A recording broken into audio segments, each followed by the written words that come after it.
Right, hello everyone. Let's try one more smaller video. In this one, I'm going to show you where you could get to an additional path of instruction within units that is specifically for ELs.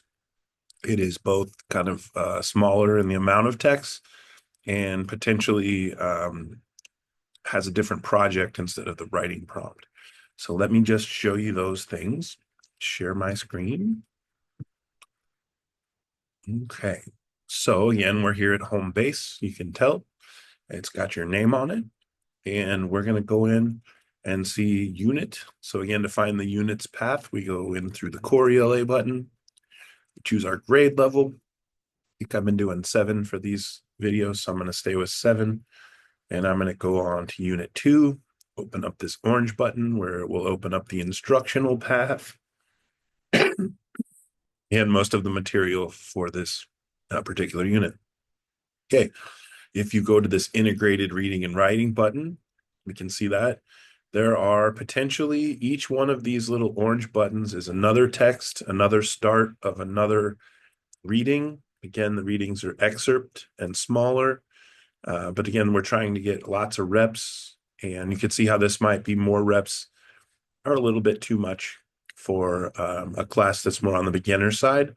So what we've been talking about is potentially looking for ones we could keep from this path to add to this other path. And because the unit is about poetry and there's a couple of poetic uh, knowledge requirements for the end of unit assessment, it might be a good idea that we feature some more of the poems that are from this unit to also parallel the EL path. Okay, so I'm going to open that button. You'll see it's just 2 tabs below integrated reading and writing on my screen.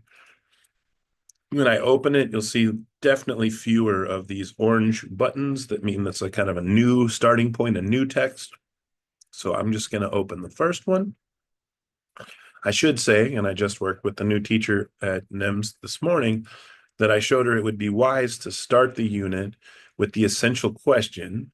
So before we went into EL resources, I showed her how when we go to integrated reading and writing, we could open this cool lesson called the big idea. And the big idea has the blast, and the blast introduces the essential question. And so if we preview this blast, we can see that the essential question is, what do we learn from love and loss? And essentially that's going to kind of drive us on with the entire unit. This is what a blast looks like, and it's designed to kind of kick it off, have kids talk about their prior knowledge, kind of be curious about where the unit's going to go. So that's the same question for even the EL path. And what do we learn from love and loss? Instead of reading those other stories and other poems, we would start out the unit doing just that, the blast with our students that would introduce the essential question. And then we would move away from this tab directly into EL resources and open up the first reading. It's called Deep Water. It has to do with love and loss and relationships. And so, again, it's still related back to the essential question. In these particular lesson chunks, they are different in that they have more foundational skills as the early targeted goals that will set up kind of an approach to reading that might be better for beginners. So you can see we have sight vocabulary, we have working on listening comprehension, and then we have our first read. So again, it follows the same path of having a first read and then a skill lesson or two.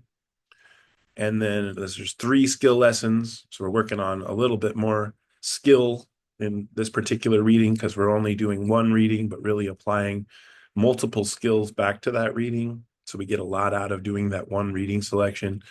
And then we're going on and doing the close read that kind of brings that reading to a close. Depending on how long that takes and what you discover about your students, you could also then decide to do some reteaching. That might be why there's not as many texts for us to work on. When that happens, teachers would know to go find some additional material. And I'll show you that right now because I think it seems very relevant. So after the EL unit goes and we do Sarah's neighbor and we start on our extended project, we probably want to revisit some of the skills that need more help. So I'm going to go to library And I'm going to come over here to skills. And then I'm going to use this filter button. And I'm going to look for something called spotlight skills. And spotlight skills are shining directly on a standard or a concept for reteaching. And you can see if I click on that and I change it over to, let's say, seventh grade, then I might be able to pick additional lessons, like they were doing analyzing expressions.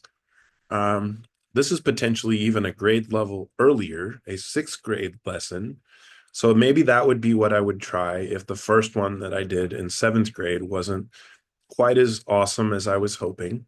But also, I could again look for the same lesson analyzing expressions, um, and see if that was good taught a different way with a different read, and different quiz questions. That way I could have them show me how they grew.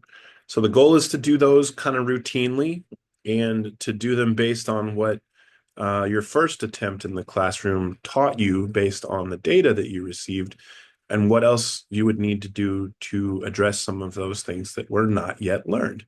So again, those are spotlight skills. I found them in the library.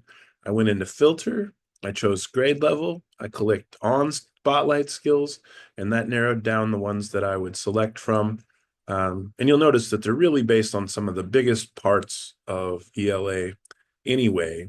These are all priority standards: central and main idea, author's purpose and point of view, character, right? And so again, these are very likely to be the big weighty ones that we want to spend the most time and energy on anyway.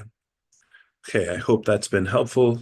This has again been how to find some additional material in the EL path, and then also how to go in after you find that material and make some data-based moves about doing some reteaching using spotlight skills. Have a great one.